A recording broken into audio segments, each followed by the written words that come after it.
पीले दांत वाली बहू। रंजना कभी ब्रश नहीं करती थी।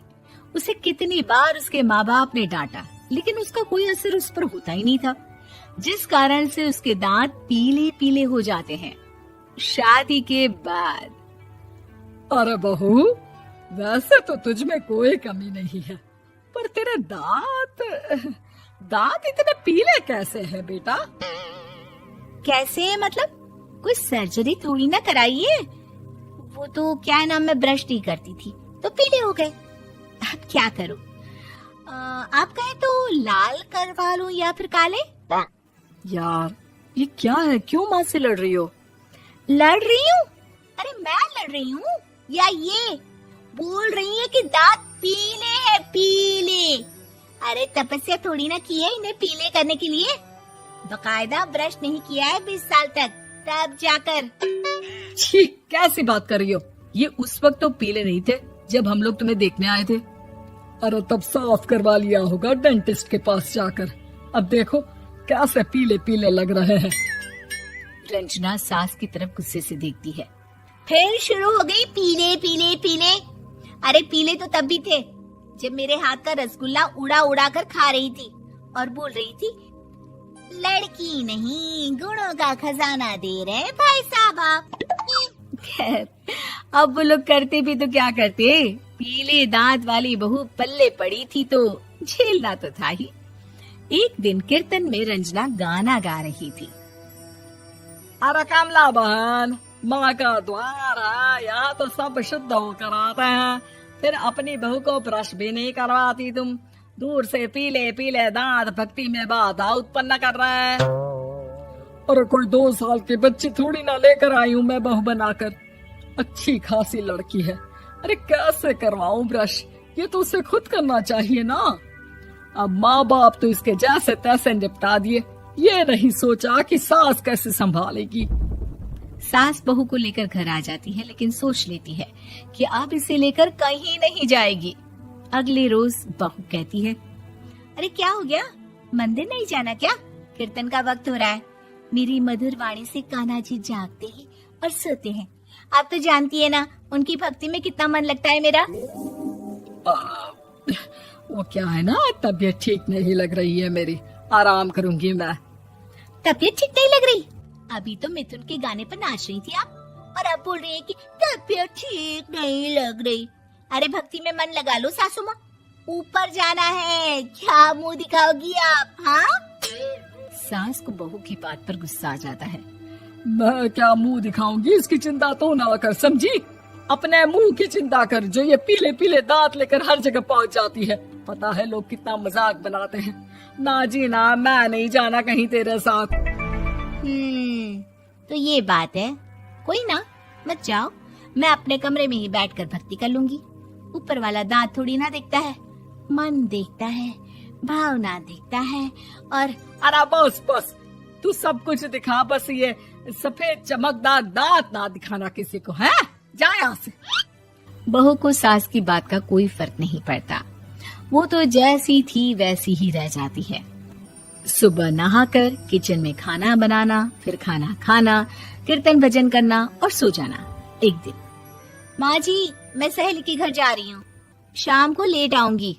हाँ, तो जाना, मैंने कौन सा तेरी आरती करनी है घर पर बैठकर। रंजना सहेली के घर जाती है, जहाँ वो पार्टी में जाने की तैयारी कर रही होती है। अरे शिखा, कहाँ जाने की तैयारी कर रही है? मैं गलत वक्त पर आ गई क्या? अरे नहीं यार, उल्टा सही वक्त पर आई है। मैंने ये साड़ी और ज्वेलरी निकाली है यार, शाम को इनके ऑफिस की एक पार्टी में जाना है। बताना कैसा लग रहा है ये सब? नहीं यार, इस ड्रेस के साथ तो वो वाली ज्वेलरी अच्छी लगेगी। हाँ, सही बोल रही है, मैंने ध्यान ही नहीं दिया। वैसे तो हमेशा से मस्त फैशन सेंस रखती है। तो बड़ा जाती होगी ना पति के साथ पार्टी में। रंजना कुछ नहीं बोलती, बस सोचती है कि यार काश ये बात सही हो जाती, पर मैं क्यों नहीं जाती पार्टी में? क्या इन लोगों की कोई पार्टी होती नहीं होगी? रंजना घर आती है और रात में पति से सवाल करती है, एक बात बताइए, आप मुझे किसी पार्टी में क्यों नहीं ले जाते? क्या आपकी यहाँ ऑफिस में पार्टी नहीं होती? पति बेचारा क्या कहता कि दांत पीले हैं तुम्हारे इसलिए। अरे कोई पार्टी होती नहीं हम लोगों के ऑफिस में, तो कहाँ से लेकर जाऊं? और मार्केट, मॉल, कहीं वीकेंड घूमना, कहीं तो। अरे यार सारे हफ्ते में एक छुट्टी मिलती है, तो सोचता हूँ कि आराम ही कर लूं। क्यों? रंजना मन मार के रह जाती है। पहले कभी सास के साथ मंदिर जाया करती थी, लेकिन वो भी सास ने ले जाना बंद कर दिया। घर बैठी बैठी रंजना बोर हो जाती है। तभी उसे आइडिया आता है और वो मायके जाने का सोचती है। सासू माँ, 2 दिनों के लिए मम्मी के घर जा रही हूँ। अच्छा अच्छा ठीक है, आराम से जा। और हाँ, माँ से कुछ अच्छी आदत सीख कर आना कि कैसे शरीर के हर भाग की तरह दांतों की सफाई भी जरूरी होती है, समझी? शुरू हो गई ना आप। वो लोग आपकी तरह नहीं है कि छोटी छोटी बात का बतंगड़ बना दे। उन लोगों के लिए मैं मायने रखती हूँ, ना कि मेरे पीले पीले दांत। रंजना माँ को बिना बताए उन लोगों को सरप्राइज देती है, लेकिन जैसे ही वो दरवाजे पर पहुँचती है, अंदर देखती है कि घर वाले कहीं जा रहे होते हैं। अब माँ, काश रंजना दीदी के दांतों वाली प्रॉब्लम नहीं होती, तो वो भी हम लोगों के साथ चलती ना बुआ जी की बेटी की शादी में। हाँ बेटा, लेकिन अब उसे कौन समझाए कि उसको उसके पीले दांत नहीं दिखते, लेकिन उसके आसपास के लोगों को कितना एम्बैरेसिंग फील कराते हैं। मुझे तो कितनी बार उसके स्कूल की टीचर ने शिकायत की कि उसके साथ कोई लड़की बैठना भी नहीं चाहती, और ना ही कॉलेज में कोई उससे बात करना चाहता था। लेकिन पता नहीं क्यों उसे ये बात समझ में ही नहीं आती। कोई कमी नहीं है उस लड़की में, बस यही कि दांत पीले हैं। वो तो भला हो जीजा जी और उनकी माँ का, जो दीदी को जैसी है वैसे ही रखा हुआ है। रंजना को अपने घर वालों की बात सुनकर बहुत दुख होता है। वो सोचती है कि वो क्या करे, लेकिन फिर वो सीधा डेंटिस्ट के पास जाती है, अपने दांत चमकाती है और कसम खाती है कि वो रोज ब्रश करेगी। अरे क्या हो गया? तुम तो 2 दिनों के लिए गई थी ना?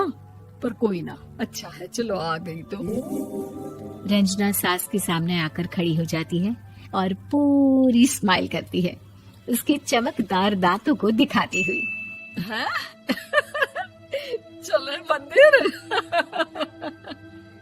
माँ, मुझे माफ कर दीजिए, मैंने आप लोगों को बहुत एम्बैरेसिंग फील करवाया। मैं आज से रोज ब्रश करूंगी।